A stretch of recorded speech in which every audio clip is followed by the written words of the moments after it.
हाल ऐसा बनता जा रहा है, आज हाल ऐसा अब बद से बदतर होता जा रहा है कि आज किसी महकमे में मुसलमानों की कोई सुनने वाला नहीं है। आज मुसलमानों का हाल देखो और अफसोस इस बात पर होता है कि आज मस्जिदें हमारी सूनी हैं, आज मदरसे हमारे वीरान हैं और आज हमने सिनेमा हाल आबाद कर दिए हैं।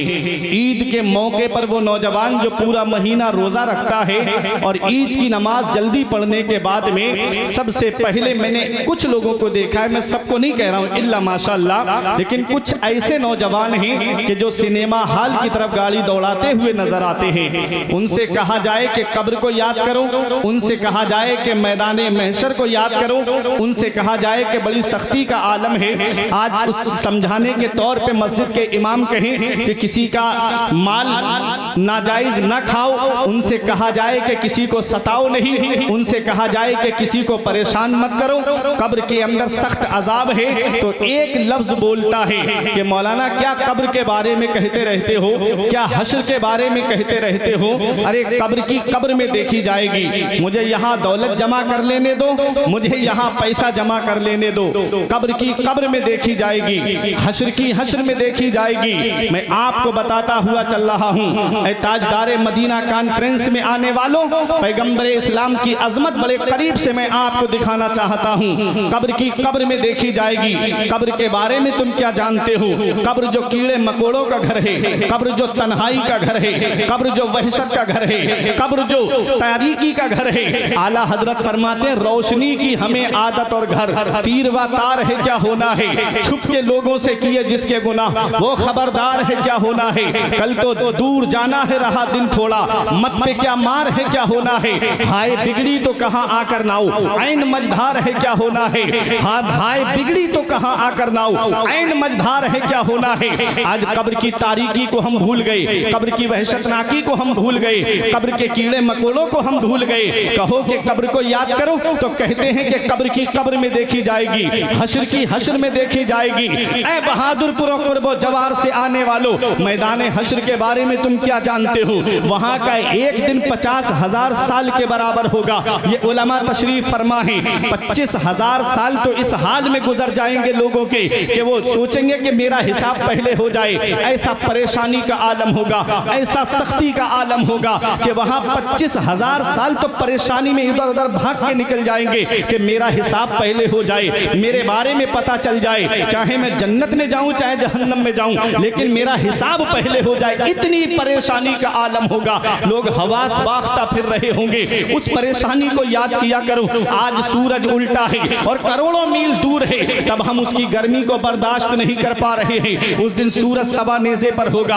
आज जमीन मिट्टी की है और मिट्टी की खासियत है कि इसके अंदर ठंडक पाई जाती है। उस वक्त जमीन तांबे की होगी। अल्लाह का कुरान कहता है सितारे टूट टूट के गिर रहे होंगे, जमीन अपने अंदर का बाहर फेंक देगी। अल्लाह अकबर, पहाड़ धुनकी हुई ऊन की तरह हो जाएंगे। कैसा सख्ती का आलम होगा। उस दिन के लिए कहता है इंसान कि वहां की वहां देखी जाएगी। ऐ लोगों, याद करो मैदान हश्र को, याद करो मैदान महशर को। आज दुनिया में जिन रिश्तों पे हम नाज करते हैं, वो दुनिया में जो रिश्ते हैं वो 5 रिश्ते हैं। 5 रिश्तों पे इंसान को नाज है, 5 रिश्तों पर इंसान को फख्र है। भाई के ऊपर नाज है, पहला इंसान नाज करता है अपने बाप के ऊपर नाज करता है। दूसरा नाज माँ के ऊपर है कि मेरा बाप मेरे काम आएगा, मेरी माँ मेरे काम आएगी। तीसरा नाज जो है वो भाइयों के ऊपर है कि मेरा भाई मेरा काम आएगा, मेरा भाई मेरी मदद करेगा। चौथा नाज जो है वो बीबी के ऊपर है कि वो मेरी बीबी जो मेरी कमाई खाती है, जो मेरी शरीके हयात है, वो मेरी बीबी मेरे काम आएगी, वो मेरी बीबी मेरी मदद करेगी। और 5वां रिश्ता औलाद का है कि औलाद मेरे काम आएगी। ये 5 रिश्ते हैं दुनिया में जिस पर इंसान को नाज है। और है भी भाई भाई की मदद करता है,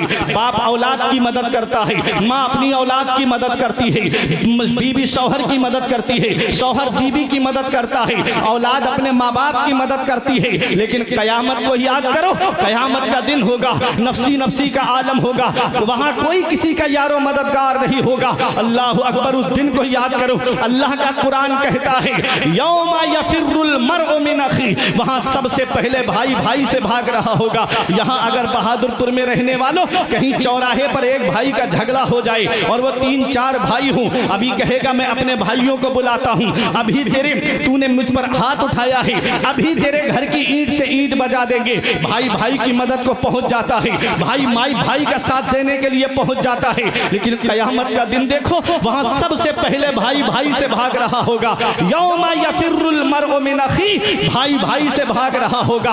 वो सोचेगा चलो मेरा भाई मेरे काम नहीं आया तो मेरा बाप तो मेरे काम आएगा, मेरी माँ तो मेरे काम आएगी, मेरा बाप तो मेरा साथ देगा, मेरी माँ तो मेरा साथ देगी। अल्लाह अकबर, तवज्जो देना, जहन को करीब करना। अल्लाह का कुरान कहता है वह उम्मिही व अबी, वहां तो माँ भी बेटे से भाग रही होगी, वहां बाप बेटे से भाग रहा होगा। वो माँ जो अपनी औलाद की खातिर पूरी पूरी रात बैठ करके गुजार देती है, वो माँ जो औलाद की खातिर अगर बेटा कहे माँ मेरे सर में दर्द है तो माँ पूरी रात सर दबाती है, बेटा कहे माँ मुझे बुखार है, माँ पूरी रात पोछा लगा करके गुजार देती है। वो बाप जो अपनी औलाद की खातिर न तो गर्मी देखता है कमाने जाने के लिए, न सर्दी देखता है कमाने जाने के लिए, वो बाप जो अपनी औलाद की खातिर कोई बेंगलोर कमाने के लिए जा रहा है, कोई दिल्ली कमाने के लिए जा रहा है, कोई बिहार कमाने के लिए जा रहा है, कोई मुंबई कमाने के लिए जा रहा है, कोई 3-3 साल के लिए सऊदी कमाने के लिए जा रहा है कि 4 पैसे जमा हो जाएंगे, मेरी औलाद के खर्चे में काम आएंगे, मेरी औलाद की पढ़ाई में काम आएंगे, मेरी औलाद की तालीम में काम आएंगे। लेकिन अफसोस तब होता है जब वही बाप बुढ़ापे की दहलीज पे पहुंच जाता है, जब वही माँ बुढ़ापे की दहलीज पे पहुंच जाती है तो उसका बिस्तर घर से बाहर कर दिया जाता है, खुद के कमरों में एसी चले। माँ बाप है कि तीनों झोपड़ियों में रह करके जिंदगी बसर करे। क्या इस दिन के लिए बाप औलाद को जवान करता है? क्या इस दिन के लिए माँ औलाद को पालती है? याद रखना प्यारे मुसलमानों, मौलाना रूम फरमाते हैं पहली मोहब्बत है माँ बाप की जो दुनिया में बदला मांगती है। अगर तुमने अपने माँ बाप के साथ भलाई की तो तुम्हारी औलाद तुम्हारे साथ भलाई करेगी। अगर तुमने अपने माँ बाप के साथ भलाई नहीं की है तो बुढ़ापे में ये उम्मीद लगा के मत बैठना कि तेरी औलाद तेरा सहारा बन जाएगी। अरे बाप अल्लाह की इतनी बड़ी नेमत है। हमारे बुजुर्गों ने फरमाया बाप आंगन में लगे हुए पेड़ की तरह होता है। जब शिद्दत की गर्मी पड़ती है, जब शिद्दत की धूप पड़ती है, जब गरम गरम लू के थपेड़े होठों को खुश्क कर देते हैं तो सबसे बेहतर और मुनासिब साया पेड़ का साया होता है। आदमी गर्मी में पेड़ के नीचे कुर्सी डाल के बैठे, उसे आराम मिल जाता है। और गर्मी में पेड़ के नीचे चारपाई बिछा करके लेट जाए, उसे सुकून मिल जाता है। हमारे बुजुर्ग फरमाते हैं बाप आंगन में लगे हुए पेड़ की तरह होता है जो सारी परेशानी अपने ऊपर ले लेता है, अपनी औलाद तक परेशानी पहुंचने नहीं देता। ये रिक्शा चलाने वाला एक बाप है, ये ऑटो रिक्शा चलाने वाला एक बाप है, ये बसें चलाने वाला एक बाप है, ये बाहर कमाने जाने वाला एक बाप है। बाप क्या नहीं करता अपनी औलाद के लिए? बाप कौन सी कुर्बानी नहीं देता अपनी औलाद के लिए? इस वक्त के बारे में तो सोचा भी न था। बेटों से बुढ़ापे में हुई खत्म रसाई, घर बार तो बांट लिए, शौक से फुरकान, हिस्से में किसी के मगर मां नहीं आई। वक्त ठुकरा देगा एक दिन। मेरी सारी ये कुर्बानियां दामने उम्मीद में फकत नाकामियां रह जाएंगी। शादियों के बाद तो बेटे अलग हो जाएंगे, बाप के हाथों में फकत बैसाखियां रह जाएंगी। धूप कैसी भी हो साया नहीं खोने देता, राह कैसी भी हो बेबस नहीं होने देता। बेच के अपना लहू चाहे वो रोटी लाए, बाप औलाद को भूखा नहीं सोने देता। सुभान अल्लाह।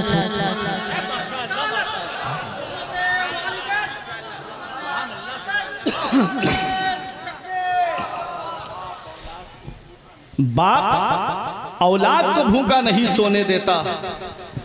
जब तक बाप जिंदा होता है रिश्तेदार भी मोहब्बत से बात करते हैं, खानदान वाले भी मोहब्बत से बात करते हैं। और जहां बाप का साया सर से उठा तो कभी मकान के बंटवारे के नाम पे लड़ाइयाँ शुरू, कभी खेतों के बंटवारे के नाम पे लड़ाइयाँ शुरू। लोग आंखें दिखाने लगते हैं। बाप अल्लाह की बहुत बड़ी नेमत है। जिनके माँ बाप जिंदा हैं तो कद्र कर लो, जिनके माँ बाप दुनिया से चले गए हैं तो उनके लिए ईसाले सवाब करते रहा करो, उनके लिए कुरान पढ़ करके ईसाले सवाब करते रहा करो। माँ बाप अल्लाह की इतनी बड़ी नेमत है। एक शायर ने बड़े अच्छे अंदाज में कहा था कि दिया था अब्बा ने जो एक झूमर बेच डाला था, दिया था अब्बा ने जो एक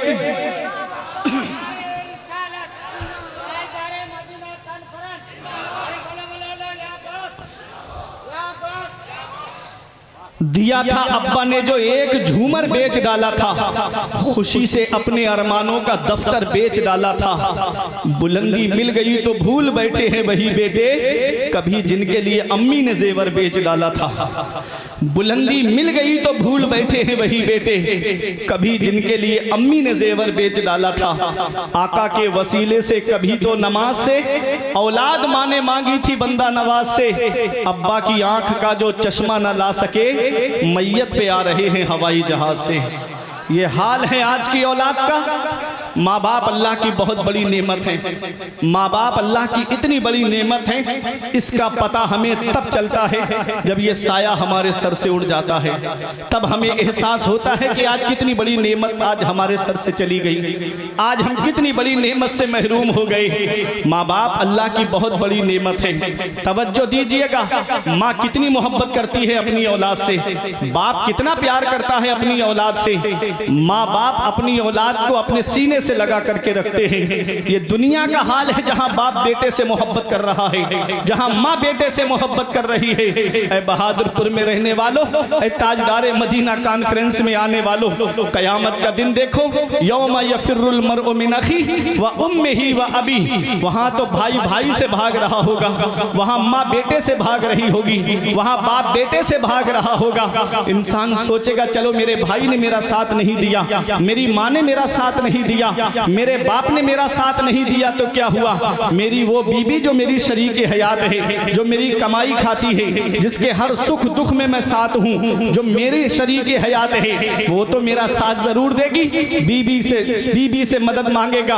अल्लाह का कुरान कहता है वह साहिबतिही व बनी, वहां तो बीबी भी शौहर से भाग रही होगी, वहां बीबी भी शौहर की मदद नहीं करेगी। सोचेगा चलो मेरी बीबी ने मेरा साथ नहीं दिया तो क्या हुआ, मेरी औलाद तो मेरा साथ देगी, मेरी औलाद तो मेरे काम आएगी। जिसके लिए मैं बाहर कमाने के लिए गया, जिसके लिए मैंने सर्दी नहीं देखी, गर्मी नहीं देखी, जिसके लिए ला करके मैंने सामान मुहैया किया, वो मेरी औलाद तो मेरा साथ देगी। अल्लाह का कुरान कहता है वह साहिबतिही व बनी, वहां तो बीबी शौहर से भाग रही होगी, औलाद माँ बाप से भाग रही होगी। बताओ बहादुरपुर में रहने वालों, ना तो भाई काम आया है, ना तो बाप काम आया है, ना माँ काम आई है, ना बीबी काम आई है, ना औलाद काम आई है। तुम कहते हो वहां की वहां देखी जाएगी, तुम कहते हो हश्र की हश्र में देखी जाएगी, कब्र की कब्र में देखी जाएगी। आज जिन इंसान को दुनिया में दौलत पे नाज है, पैसों पे नाज है, सेहत पे तकब्बुर है, उनसे इतना कहूंगा कि एक चक्कर कब्रिस्तान का लगा लिया करो। वहां तुमसे ज्यादा दौलत वाले लेटे हैं, वहां तुमसे ज्यादा पैसे वाले लेटे हैं, वहां तुमसे ज्यादा सरमाए वाले लेटे हैं। वो जिनकी नाक पे कभी मक्खी नहीं बैठती थी, आज उनके जिस्म को मिट्टी ने गला सड़ा करके एक तरफ कर दिया। घमंड किस बात पे, तकब्बुर किस बात पे। अल्लाह को राजी करके जाओ, रसूल को राजी करके जाओ। अरे जब दुनिया से जाओ तो इस हाल में मत जाना कि मोहल्ले के लोग कहे कि एक ज्वारी का जनाजा जा रहा है, एक शराबी का जनाजा जा रहा है, एक अय्याश का जनाजा जा रहा है। ताजदारे मदीना कॉन्फ्रेंस में आने वालों, जब दुनिया से जाओ तो इस हाल में दुनिया से जाना कि इधर जनाजा उठे, उधर इमाम साहब खड़े होके कह दे गद्दारे मुस्तफा का नहीं, वफादारे मुस्तफा का जनाजा जा रहा है, आशिके रसूल का जनाजा जा रहा है। जब इस हाल में जाओगे तो यही कहोगे ये नाज ये अंदाज हमारे नहीं होते, दामन में अगर टुकड़े तुम्हारे नहीं होते, बेदाम ही बिक जाइए। बाजारे नबी में इस शान के सौदे में खसारे नहीं होते, मिलती ना अगर भीख हुजूर आपके दर से, इस ठाट से मंगतों के गुजारे नहीं होते, इस ठाट से मंगतों के गुजारे नहीं होते। इस हाल में दुनिया से जाओ कि इधर जनाजा उठे, उधर इमाम साहब खड़े होके कहते लहिद में इश्के रुखे शह का दाग लेके चले, लहिद में इश्के रुखे शह का दाग लेके चले, अंधेरी रात सुनी थी चराग लेके चले, तेरे गुलामों का नक्शे कदम है राहे खुदा, वो क्या बहक सके जो ये सुराग लेके चले। तो अच्छे काम करके जाओ, मुत्तकी बन के जाओ, वहां की वहां देखी जाएगी, कब्र की कब्र में देखी जाएगी। और ये जुमला बोलने वालों देखो वहां भाई भाई से भाग रहा है, बीबी शौहर से भाग रही है, माँ बेटे से भाग रही है, और बाप बेटे से भाग रहा है, औलाद माँ बाप से भाग रही है। कौन है जो हमारे काम आएगा? वो ताजदार मदीना कॉन्फ्रेंस में आने वालों कौन है? सोचेंगे लोग, चलो घर वालों ने साथ नहीं दिया, चलो हमारे अजीजों ने साथ नहीं दिया, माँ ने साथ नहीं दिया, बाप ने साथ नहीं दिया, औलाद ने साथ नहीं दिया, बीबी ने साथ नहीं दिया, भाइयों ने साथ नहीं दिया, तो मैं फरिश्तों से मदद ले लूंगा, फरिश्ते मेरी मदद करेंगे। अल्लाह का कुरान कहता है यौमा यकूमुर रूह वल मलाइकतु सफ़्फ़ा ला यतकल्लमूना इल्ला मन अज़िना लहुर रहमान व क़ाला सवाबा। वहां तो फरिश्ते सफ़े बांधे खड़े होंगे, वहां तो हजरत जिब्राइल भी खड़े होंगे। इतनी हिम्मत नहीं कि रब से बात कर सके, इतनी हिम्मत नहीं कि रब से कलाम कर सके। वो हजरत जिब्राइल अलैहिस्सलाम जो नबियों के पास वही लेकर आते रहे, जो अल्लाह का पैगाम नबियों तक पहुंचाते रहे, जो अहकाम खुदाबंदी नबियों तक पहुंचाते रहे। तकरीबन 1,24,000 कमोबेश अंबिया किराम आए हैं। अगर हर नबी के पास एक एक बार आप मानेंगे तो 1,24,000 अंबिया किराम के पास जिब्राइल अलैहिस्सलाम आए हैं। कितना कुर्ब हासिल होगा हजरत जिब्राइल अलैहिस्सलाम को। लेकिन वहां वो भी खामोश खड़े होंगे, वो भी फरिश्तों की सफ में खड़े होंगे। इतनी हिम्मत नहीं कि रब से बात कर सके, ला यतकल्लमून, इतनी हिम्मत नहीं कि रब से कलाम कर सके, रब से बात कर सके। अल्लाह अकबर। तो अब कौन मदद करेगा? ना तो फरिश्ते काम आ रहे हैं, ना घर वाले काम आ रहे हैं। सोचेंगे लोग कि चलो नबियों के पास चलते हैं, चलो रसूलों के पास चलते हैं। दौड़े दौड़े आएंगे हजरत आदम अलैहिस्सलाम के पास। हे हजरत आदम, आप अबुल बशर हो, आप नस्ल इंसानी के बाप हो, आप हमारी मदद कर दो। हजरत आदम कहेंगे इज़हबू इला गैरी, मेरे अलावा किसी और के पास चले जाओ। हजरत नूह अलैहिस्सलाम के पास आएंगे, हे हजरत नूह, आप हमारी मदद कर दो, आप आदम सानी हो, आपकी कश्ती में जो बैठ जाता है वो किनारे पर पहुंच जाता है, आप हमारी मदद कर दो, हम बड़े परेशानी के आलम में हैं। जवाब मिलेगा इज़हबू इला गैरी। हजरत इब्राहीम के पास आएंगे, जवाब मिलेगा इज़हबू इला गैरी। हजरत इस्माइल के पास आएंगे, जवाब मिलेगा इज़हबू इला गैरी। हजरत इसहाक के पास आएंगे, जवाब मिलेगा इज़हबू इला गैरी। हजरत सुलेमान, हजरत दाऊद, हजरत मूसा, ईसा अलैहिमुस्सलाम के पास आएंगे,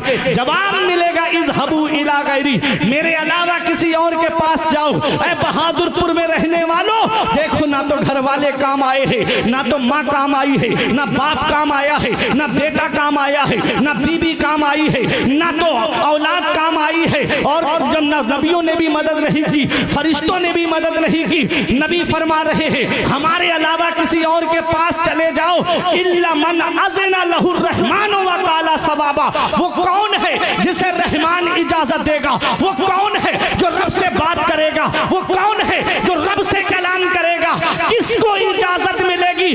नबियों के पास गए, नबी फरमा रहे हैं मेरे अलावा किसी और के पास चले जाओ। अब आपकी मोहब्बत का इम्तिहान है, आप परेशानी के आलम में है, कौन हमारी मदद करेगा? अल्लाह अकबर। नबी फरमा रहे हैं हमारे अलावा किसी और के पास चले जाओ। आला हजरत की जुबान में सुनो, मेरा ईमान कहता है सबने सफे महशर में ललकार दिया हमको, सबने सफे महशर में ललकार दिया हमको। ऐ बेकसों के आका, अब तेरी दुहाई है। ऐ बेकसों के आका, अब तेरी दुहाई है। खलीलो नजी, मसीहो सफ़ी, सभी से कहीं भी बनी ये बेखबरी के खल्क फिरी। कहां से कहां तुम्हारे लिए, कहां से कहां तुम्हारे लिए। मेरा ईमान कहता है कि जिना में चमन, चमन में समन, समन में फवन, फवन में दुल्हन, सजाए मिहन पे ऐसे मिनन, ये अमनो अमा तुम्हारे लिए। अरे बोलो मोहब्बत से सुभान अल्लाह। अब मैं आला हजरत की बात करने जा रहा हूं। आला हजरत कैसे अपने नबी की शान बयान कर रहे हैं। कौन है जो हमारे काम आएगा? फरमाते हैं सजाए मिहन, मिहन सख्त परेशानी का आलम, और उस पर सजा गुनाहों का बोझ, उन गुनाहों के बोझ पर जो सजा, इतनी परेशानी का आलम के सूरज सवा नेज़े पर ज़मीन तावे की परेशानी का आलम हिसाब हो जाए। बाप कम नहीं आया, माँ काम नहीं आई, बेटा काम नहीं आया, बीबी काम नहीं आई, घर वाले काम नहीं आए, फरिश्तों ने मदद नहीं की, नबी फरमा रहे हमारे अलावा किसी और के पास जाओ, इतना परेशानी का आलम। मेरा इमाम कहता है सजाए मिहन पे ऐसे मिनन, मिनन मन्ना यमुन्नो, लक़द मन्नल्लाहु अलल मुमिनीना इज़ बअसा फ़ीहिम रसूला, एहसान, सजाए मिहन, ऐसे परेशानी के आलम में ऐसे मिनन, ऐसे एहसान फरमा रहे हैं। कौन? मदीने वाले मुस्तफ़ा ताजदारे मदीना एहसान फरमा रहे हैं। मेरा इमाम कहता है सजाए मिहन पे ऐसे मिनन, ये अमनो अमा तुम्हारे लिए, जमीन और समा तुम्हारे लिए, बदन में है जा तुम्हारे लिए, हम आए यहाँ तुम्हारे लिए, उठे भी वहाँ तुम्हारे लिए, उठे भी वहाँ तुम्हारे लिए। हम परेशानी के आलम में हम रो रहे थे, कौन हमारी मदद करेगा, कौन हमारा साथ देगा। नबियों के पास गए, नबियों ने फरमाया हमारे अलावा किसी और के पास जाओ, घर वालों ने भी मदद नहीं की है। आला हजरत का शेर सुनो, आला हजरत का शेर सुन करके अपना ईमान ताज़ा करो। मेरा इमाम कहता है फिर के गली गली तबाह, ठोकरें सबकी खाएं क्यों, फिर के गली गली तबाह, ठोकरें सबकी खाएं क्यों, दिल को जो अक्ल दे खुदा तेरी गली से जाए क्यों, दिल को जो अक्ल दे खुदा तेरी गली से जाए क्यों। क्या दिल में भी अक्ल होती है? अक्ल तो सर में होती है। ये उलमा बैठे हुए अगर मोहब्बतों से नवाजेंगे तो इस लफ्ज को बयान करने में एक अलग हौसला पैदा हो जाएगा। मोहब्बत से सुनिएगा।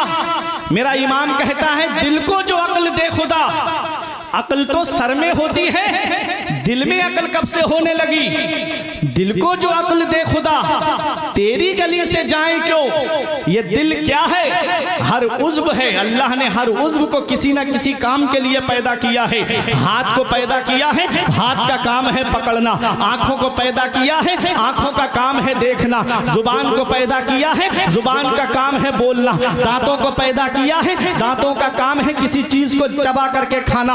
अल्लाहु अकबर। पैरों को पैदा किया है, पैरों का काम है चलना। हर उज़्व को पैदा किया है अल्लाह ने किसी ना किसी काम के लिए पैदा किया है। ये दिल भी तो अल्लाह ने बनाया है। ये दिल को किस लिए पैदा किया है? आप कहोगे कि दिल का काम है ब्लड को इधर से उधर भेजना, ब्लड को जो है पूरे जिस्म के अंदर सरायत कराना, दिल का ये काम है। मैं कहूँगा ये तो आप डॉक्टरी लाइन में बोल रहे हो। आप सूफिया की जुबान में चलो तो बताओ दिल का क्या काम है। तो मैं आपको बताता हूँ दिल का काम है चाहना। दिल का क्या काम है? चाहना। दिल का काम है चाहना। तवज्जो दीजिएगा, दिल का काम है चाहना। दिल चाहेगा तभी आपका हाथ काम करेगा। आप कहोगे कैसे? मैं कहूँ कि अभी हम खाना खाने के लिए बैठे, अल्लामा इलियास फैजी साहिब किबला ने, नकीब अहले सुन्नत ने एक भाई से कहा कि आप खाना खा लो। उन्होंने कहा मेरा पेट भरा हुआ है, मेरा दिल नहीं चाह रहा है। बताओ खाना कैसे खाया जाता है? रोटी को हाथ से तोड़ा जाता है, मुंह के अंदर रखा जाता है, दांतों से चबाया जाता है, हल्क के अंदर ले जाया जाता है। हल्क का काम है पेट के अंदर भेजना। अब बताओ दिल इसमें कहां से आ गया? दिल नहीं चाह रहा है, दिल नहीं चाह रहा है। मेरा पेट भरा हुआ है, मेरा दिल नहीं चाह रहा है। खाना खाने में दिल का क्या काम है? पता चला जब दिल चाहेगा तभी यह हाथ काम करेगा, जब दिल चाहेगा तभी मुंह काम करेगा, दिल चाहेगा तभी दांत काम करेंगे, दिल चाहेगा तभी हल्क काम करेगा, दिल चाहेगा तभी जिस्म के आज़ा काम करेंगे। मदीने वाले मुस्तफ़ा फरमाते हैं इंसान के जिस्म में गोश्त का एक लोथड़ा है, अगर वो सीधा रहा तो पूरा बदन सीधा रहेगा, अगर वो टेढ़ा हो गया तो पूरा बदन टेढ़ा हो जाएगा। सहाबा अर्ज करते हैं आका वो क्या है? फरमाते हैं मेरे आका वहियल कल्ब, वो दिल है। दिल अगर सीधा है तो जिस्म के आज़ा सीधे रहेंगे। पता चला दिल का काम है चाहना, दिल का काम है चाहना। अब मोहब्बत का इम्तिहान आपकी, दिल का काम है चाहना। हमने कहा दिल का काम चाहना है तो हमारा दिल क्या चाहता है? करोड़ों सलाम हो बरेली के अहमद रजा खान पर कि जिसने हमारे दिल को मदीने वाले मुस्तफ़ा की मोहब्बत का मरकज करोड़ों सलाम हो इमाम इश्क मोहब्बत की तुरबत पर कि जिन्होंने हमारे दिल को नबी की बारगाह से जोड़ दिया है, नबी की चौखट से जोड़ दिया है, हमारे दिल को नबी की मोहब्बत का मरकज बना दिया है। और पुकार करके कहते हैं दिल को उनसे खुदा जुदा ना करे, दिल को उनसे खुदा जुदा ना करे, बेकसी लूट ले खुदा ना करे, ले रजा सब चले मदीने को, मैं ना जाऊं अरे खुदा ना करे। तो ये दिल है, ये दिल है, दिल का काम है चाहना। दिल चाहेगा तभी काम करेंगे जिस्म के आज़ा। और आओ सूफिया का एक कौल आपको बता दूं, हुजूर मुजद्दिद अल्फ़ सानी फरमाते अत-तरीक़तु कुल्लुहु अदब। तरीक़त अदब का नाम है, विलायत अदब का नाम है, तरीक़त अदब का नाम है। आज जितने वली हैं वो सब आपको सुन्नियों में मिलेंगे। बहुत अहम बात मैंने बोल दी, जितने वली हैं वो सब सुन्नियों में आपको मिलेंगे। वहाबियों में एक भी आपको वली नहीं मिलेगा, वहाबियों में एक भी वली आपको नहीं मिलेगा। जितने वली हैं वो सब सुन्नियों में हैं। गौसे आजम बोलो किसमें है? गरीब नवाज, अरे आवाज बुलंद करो, गरीब नवाज, दाता अली हिजवेरी, साबिरे पाक, मदारे पाक, वारिसे पाक और आला हजरत और मुजाहिदे मिल्लत, मुजाहिदे मिल्लत सुन्नियों में है। पता चला तरीक़तु कुल्लुहु अदब, तरीक़त अदब का नाम है, तरीक़त अदब का नाम है। और अदब किसे कहते हैं? अदब की तारीफ क्या है? अदब कहते हैं कि जिसकी इब्तिदा इल्म से हो और जिसकी इंतहा इश्क पर हो, जिसकी इब्तिदा शुरुआत इल्म से हो और जिसकी इंतहा इश्क पर जाकर के हो। आला हजरत अजीमुल बरकत को देखिएगा, आला हजरत अजीमुल बरकत की इब्तिदा इल्म से है और इंतहा इश्क पर है। हुजूर मुजाहिदे मिल्लत को देखिए कि इब्तिदा इल्म से है और आपकी इंतहा इश्क पर है। ये है वली। तरीक़तु कुल्लुहु अदब, तरीक़त अदब का नाम है, विलायत अदब का नाम है। और कैसा अदब है, इन दोनों शख्सियतों का मैं अदब आपको बता दूं। बरेली के इमाम का अदब देखो कि बरेली का इमाम जब गौसे आजम की बारगाह में जाता है तो कहता है तुझसे दर और दर से सगो सग से है मुझको निस्बत, मेरी गर्दन में भी है दूर का डोरा तेरा। और जब नबी की बारगाह में जाते हैं तो कहते हैं तेरी सरकार में लाता है रजा उसको शफी जो मेरा गौस है और लाडला बेटा तेरा। ये आला हजरत अजीमुल बरकत का अदब है। और इमाम इश्क व मोहब्बत का अदब देखिए, ऐसा आशिक़े रसूल है, ऐसा फनाफिर रसूल है, ऐसा आशिक़े सादिक है। मेरा इमाम, कुर्बान जाओ मेरे इमाम पर कि मेरा इमाम इमाम इश्क व मोहब्बत अदब का माहौल बता रहे हैं, अदब करके दिखा रहे हैं कि आला हजरत जब मदीना शरीफ जाते हैं तो आपके पैर में कांटा लग जाता है तो कांटा निकाल के कहते हैं वो मेरे नबी के मुकद्दस शहर में रहने वाले कांटे, जहां तू लगा था वो जगह अहमद रजा का पैर नहीं था तेरे लगने के लिए, अहमद रजा का दिल था कि जब जब तू खटकता मुझे मेरे नबी का शहर याद आ जाता। मेरा इमाम कहता फूल क्या देख मेरी आंखों में दश्ते तैबा के खार फिरते हैं और फरमाते हैं खारे तैबा देख के दामन न भीग जाए, यूं दिल में आके दीदाए तर को खबर न हो। ये अदब है। और कैसा अदब करके दिखाया। इश्क, इश्क क्या है? ऐ इश्क तेरे सदके जलने से छुटे सस्ते, जो आग बुझा देगी वो आग लगाई है, जो आग बुझा देगी वो आग लगाई है। ये इश्क है आला हजरत का। और फिर मेरा इमाम कहता है ऐ दिल ये सुलगना क्या, जलना है तो जल भी उठ। मोहब्बत से बोलो सुभान अल्लाह। ऐ दिल ये सुलगना क्या, जलना है तो जल भी उठ। दम घुटने लगा जालिम, क्या धूनी रमाई है। दम घुटने लगा जालिम, क्या धूनी रमाई है। जब कोई चीज सुलगती है तो उससे धुआं पैदा होता है और उस धुएं से घुटन पैदा होती है। आला हजरत अपने दिल से कह रहे हैं, ऐ दिल ये सुलगना क्या, जलना है तो जल भी उठ, सुलगना क्या है, जलना है तो जल जा। जब आला हजरत ने अपने दिल से कहा कि जलना है तो जल जा, तो आला हजरत का दिल जल गया, और जब जला तो उससे बू आने लगी, और बू भी ऐसी आई जैसे कहीं कबाब बनता है तो उस कबाब से बू आती है। और कबाब गोश्त में भी हरन के गोश्त के कबाब बहुत मशहूर है, उसकी महक दूर तक जाती है। हिरन के गोश्त के कबाब की जब महक आती है तो दूर तक आती है। आला हजरत अजीमुल बरकत का दिल जल गया, और जब जला तो उससे बू आने लगी। तो आला हजरत पुकार के कहते हैं, जली जली बू से उसकी पैदा है सोज से इसके चश्मे वाला, कबाब आहू में भी ना पाया मजा जो दिल के कबाब में है। उठा दो पर्दा, दिखा दो चेहरा कि महन के नूर कब से हिजाब में है, जमाना तारीक हो रहा है कि मेहर कब से नकाब में है। ये दिल, ये इश्क, जब दिल जल गया, जब दिल जल गया, जब आला हजरत ने कहा ना दिल ये सुलगना क्या, जलना है तो जल भी उठ, दम घुटने लगा, जालिम क्या धूनी रमाई है। तो आला हजरत का दिल जल गया, और जब जल गया तो आला हजरत कहते हैं, दिल सुलगता ही भला था ए ज़ब्त। इलियास भाई, उलमा इकराम, आला हजरत कहते हैं जब दिल जल गया तब कहते हैं दिल सुलगता ही भला था ए ज़ब्त। दिल सुलगता ही भला था, जो सुलग रहा था वही अच्छा था। कहते हैं दिल सुलगता ही भला था ऐ ज़ब्त, बुझ भी जाते हैं दहकने वाले, बुझ भी जाते हैं दहकने वाले, क्या महकते हैं महकने वाले, बू पे चलते हैं भटकने वाले। ये इमाम इश्क व मोहब्बत का इश्क है कि गौसे आजम की बारगाह से इश्क करके दिखाया, नबी की बारगाह से इश्क करके दिखाया। आला हजरत ने गौसे आजम की बारगाह का अदब करके दिखाया, आला हजरत ने नबी की बारगाह का अदब हमको करके दिखाया। तरीक़त कुल्लुहु अदब, और तरीक़त पूरा का पूरा अदब का नाम है, पूरी तरीक़त अदब का नाम है। जहाँ अदब होगा वहीं विलायत होगी। वहाबियों में आज तक कोई वली क्यों नहीं बना, क्योंकि उनके अंदर अदब नहीं है, उनके अंदर अदब नहीं है। वो नबी की शान में गुस्ताखियां करते हैं, वलियों की शान में गुस्ताखियां करते हैं। अदब देखना है तो आओ सरकार मुजाहिदे मिल्लत की बारगाह में आओ। अदब देखना है तो चलो धामनगर की सरजमीन पर, वो मुजाहिदे मिल्लत जब गरीब नवाज के आस्ताने